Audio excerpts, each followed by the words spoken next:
Hey comic book fans, welcome back to another episode of Comic Book Geezers, where we're going to go inside the cover, I guess, on a very special issue that I don't have, but Pete has it.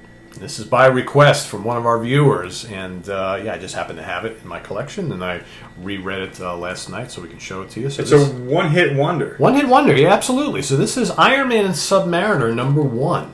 12-cent book. Which was what, probably 19... You said 12 cent? 12 cents. So probably 1968? 67. Okay. 1967. So this is really interesting because when they did this, both of these characters, Iron Man and Namor the Submariner, were in different kind of like 2-in-1 books. So you had Tales of Suspense. Tales of Suspense and Tales to Astonish. Tales to Astonish, right? So they were both in their own books with Captain America, obviously, with Iron Man. So this is like the first team-up, kind of, right? Yeah, but it's really not, right? So it's just... that's right, you don't have it, so you don't know what's in here, right? So, no, I don't. So here's the interesting thing. So they basically took both of these characters out of those books and joined them on the cover. And we're going to give them their own separate new issues. But before they did that, they took them out of those two and put them together in this one to kind of segue to going into their own books, which really doesn't make any sense, right? Because if they were going to take Iron Man out of Tales of Suspense and take Submariner out of Tales to Astonish and give them their own books, they should have just done that. But before they went with issue 1 for both, tested in here, right? Yeah.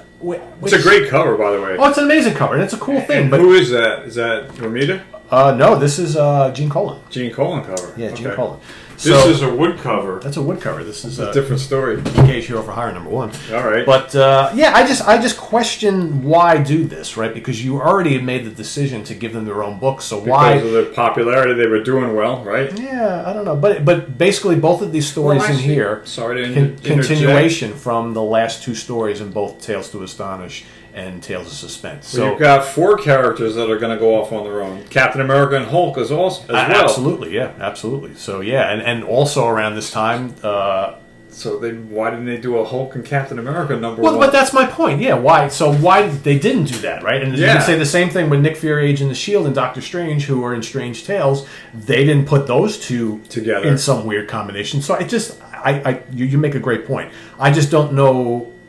This is a really good issue, but I just don't know what the point of doing this was, other than to just, maybe they weren't. I don't know.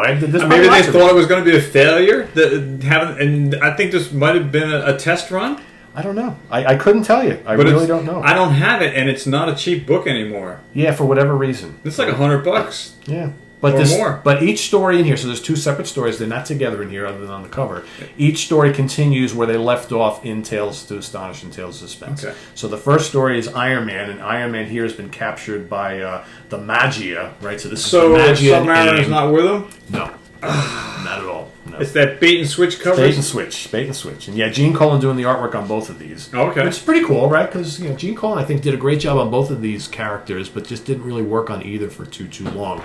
But basically the gist of the whole Iron Man story, I'm not going to go too in depth here, is that he has been captured by, this is the Magia, which is that kind of like crime syndicate, right, which showed up a lot in Daredevil and various other things. And also AIM is here as well. Okay, you got S.H.I.E.L.D. is involved here as well as Whiplash. Oh.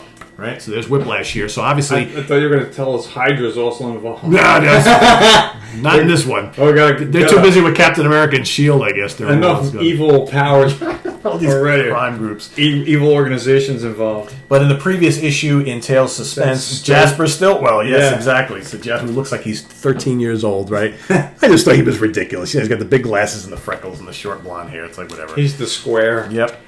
But here you have Whiplash. This is like the beginning of his kind of rise as a Iron Man foe. And as we know, he only appears in like 2 issues out of the issues I have between 2 and 180. Yeah, I think he's a main villain in the second Iron Man movie, but I hardly see him in my Iron Man collection. No, and I don't have a ton of the Tales of Suspense books, but I think he showed up more there. I have one issue where him and Iron Man appear on a cover of Marvel Tales, issue number 72. Okay. So I have, out of my entire comic book collection, I have 3 Whiplashes.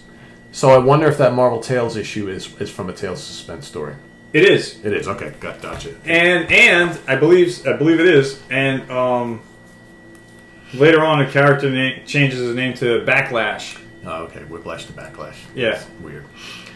So the gist of this whole story is that Iron Man's Iron Man's armor is severely not functioning. It's underpowered. So he's like trapped in this like water compartment here. And it's not really, in my opinion, it's not really a great story because half the book is him trying to get out. And the whip does damage to his armor, right? Yeah. So here, he's trying to get out, and then he fights, Whiplash again. And it's really short story. Before you know it, it's done. Basically, they tell you, all right, this will continue in Iron Man #1. I'm like, really? That's it? So the cataclysmic conclusion. And I bet it has nothing to do with Iron Man 1. When you read Iron Man 1, it probably doesn't. I don't know. It says it does, but I don't know. Who the hell knows? But again, so if you get this, in order to get the next part of the story, you got to buy Iron Man 1, which is probably like $5, $6, $7, $800 right now for a middling copy. Probably more for a high grade. It used to be $300 a couple of years ago. Yeah. Back in the '80s, my neighbor bought it from Robert Bell for $40, and I thought he was crazy, but he let me read it. Yeah. But I don't have it.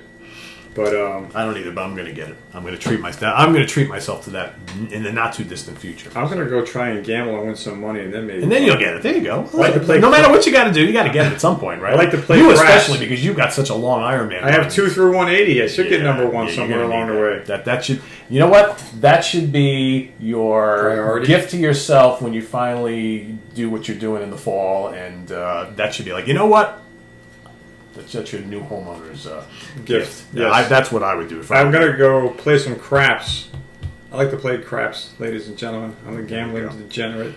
Yeah. I don't lose my shirt. I bet with my head, not over it. But it was my grandfather's game. My grandfather from Philly. And he never gambled like in Atlantic City. He promised my grandmother he would never do it. But he used to, when he was a kid... I should say when my mom was a kid, he used to gamble in the back alley with the fellas. But it's an exciting game. It's the only casino game I play. I used to only play blackjack, and I got tired of losing to blackjack. I love craps. It's an exciting game, and there's a lot of different strategies. Of course, the house always has the advantage, but craps is the one game where you can win a lot of money real fast, faster than other games. Of course, roulette has better payouts, but craps is a little bit easier to win at than roulette. Anyway, I digress. You better get to work then, because issue #1 awaits you. Wow, we will have a new Comic Book Geezer studio in a couple months. Very cool. Yes. Yeah. I ain't saying say goodbye to this place because that's that. Well, anyway, there's still a few months to go. Oh yeah, we got. Things could happen. The deal could get squashed because of my mouth. That's a story for another day. Yes. Anyway, on to Submariner, part of this. Part 2. Call him Destiny or call him Death. So he's fighting a guy named Destiny. That's the villain here. So again, we got more Gene Colan artwork, which is really cool. Again, I don't remember the final. I probably read it, but when you read so much, I forget. Frank Zappa. Yeah, Frank Zappa and the Mothers, right here. So here, it's basically a battle between Submariner and Destiny. There's Frank Zappa and the Mothers right there, and this is a continuation, I guess, from that final story in Tales to Astonish. Tales to Astonish issue 101. Yes, I believe so. That was the last issue. So here, this guy Destiny keeps saying that he knows things from Namor's past and his father and all this kind of stuff. So he's trying to trick him with all this stuff to kind of get playing mind games on Namor. As I'm sticking to the plastic over here. And again, he says he can read his mind. So there's all this, kind of blah blah blah going on here. But Namor is not falling for this. Yep, he's not falling for this. So again, there's lots of backstory and lots of other stuff going on in this issue, which is kind of unique, which really don't have much to do with Atlantis and whatnot, or Iron Man. Yeah, well, no, Iron Man. But he proves to be a good foe because Namor is kind of pummeling him here, but he keeps coming back.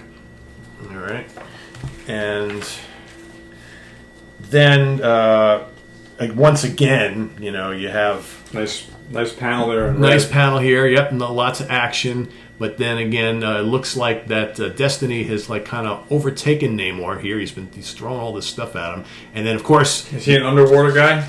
Destiny? No, he's not really. But they're fighting in this cold area here. So they're above ground. Yeah, so they're above ground. So he's got all this he's turning things to glass and everything, and he buries Namor, and then basically they leave you cliffhanger again. So the origin of Namor in his own book, next issue. So they kind of leave it here with Destiny. If memory serves me right, in issue number 1 of Namor the Submariner, Destiny is in it, but he gets kind of overtaken pretty quickly. They do like a whole origin story, and that's kind of it. He's done. He's and out. then issue number 2, Namor's fighting Triton from the Inhumans, and that's like a 2-part thing going on. I have the there. reprint of that. Oh yeah, which was volume 2 of Tales to Astonish. Yes. Yeah, whatever they call that. Yeah, that's Tales to Astonish. Yeah. Volume 2, I have issues 2 and 4, and those are the oldest in my collection of the original Submariner stories. Yeah. My first Submariner book in that series is issue 6, which I got from you. You had an extra, a duplicate that I guess you bought. Yeah. You do that a lot, but that was my oldest Submariner, issue 6. So thanks for sharing that with us. Yeah, pretty cool. So for our viewer, there you go. Hope you like that. You better say something in the comments. Yes, please do. We'd love to hear from you guys. So that's issue number 1 and only. So one issue run, Iron Man and Submariner. Again, the kind of the bridge to both of their issue number 1s when they spawn their own series. So again, if you were following both of these characters in Tales of Suspense and Tales to Astonish, here's the kind of in between issue before they launched their own number 1. So pretty cool, right? I'm glad to have it. It's nothing great, but it's worth having. And that cover, I mean, it's a great cover. That's a great cover, right? It is. Gene Colan. I'm just kidding about the comment guy, but thanks for your suggestion. I'm going to go off on a tangent, a little comic book tangent, because we've talked before in the past about how comic books always have tons of grammatical and spelling errors. If you're paying attention, they do pop up quite a bit. Constantly. It's like, does anyone proofread? No. We've got deadlines to meet, damn it. So I recently, with Kirk, we went to a Comic Con, and I picked up a bunch of Avenger issues, and I picked up... That's a great one. I picked up this issue 171. Ultron. And I found a spelling error, which I thought was hilarious. And this is a little part where they're talking about this wino, but they say the word wind. And at first we thought, maybe they just it's a O. It just kind of looks like a D, but you look at it, it is a D. It's a D. Nothing here but a wind. Yeah, it definitely does not look like an O. It's definitely a D. Nothing here but a wind. I see a wino down there. You should put it. I can see that happening in today's world with every buttercup snowflake that gets offended by everything you say, but it should be an O for wino, not wind. Yeah, and it's a D. And I thought, maybe it was an O, and then I went comparing other letters through the book, and it's definitely a typo. It's wind. It's supposed to be wino. It's definitely a D, because that was my first thing. I'm like, maybe it's an O, but it's kind of it definitely. And when I read this book, I made a mental note to tell you guys about it, and it just took me a couple months to get around, because every time Pete gets here, I keep forgetting, and he leaves. I'm like, I forgot about the wino story. It's gone with the wind. But anyway, that is a really good issue, by the way. Yes, you should probably do it inside the cover of that one at some point. With Ultron, Yeah. But anyway, I thought you'd get a kick out of the typo. I thought that was worth mentioning. Yep. So, anyway, gang, as always, thanks for being here. We appreciate your comments and your subscriptions and your support. Thanks for watching Comic Book Geezers. Please click the like button if you like this video. Even if you don't like the video, you can hit us with a thumbs down. That'll help the algorithm. But you should like it anyway, damn it. You should. So they're pretty good on our fans here on Comic Book Geezers are pretty good. So we'll get 400 views on something. It'll be 200 likes, which is good because it helps. Yeah. And if you have friends that like comics and don't know about us, if you share this video, that's even better. That's right. If you're on social media, whether you're on Instagram, Facebook, Twitter, whatever, share this across everything you got. I beg you to click the notification bell so we can. We're trying very hard to get to 3,000 subscriibers. We're getting there. We're getting there. So we might be dead yet before that happens. I don't know. We're in our 5th anniversary, 5th year. Our 5th anniversary is coming up next month. July 2022 will be 5 years we've been doing this show. That's right. So click the notification bell so you'll be kept in the loop every time we have a new video, which is on Wednesdays and Fridays. And as always, we appreciate your comments and your subscriptions and your support. And if you click the notification bell on the bottom, hold that up there for him. You can get yourself a nice wood mug or a wood t-shirt based on my wood drawings. That's right. So, Courtesy of David, thank you. Yes.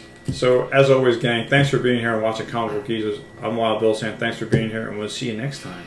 And I'm Pete Pardo. Thanks for watching, everybody. Stay tuned in a couple days for more fun stuff here on the channel. Till then, we'll see you next time. Bye-bye. Thanks for watching.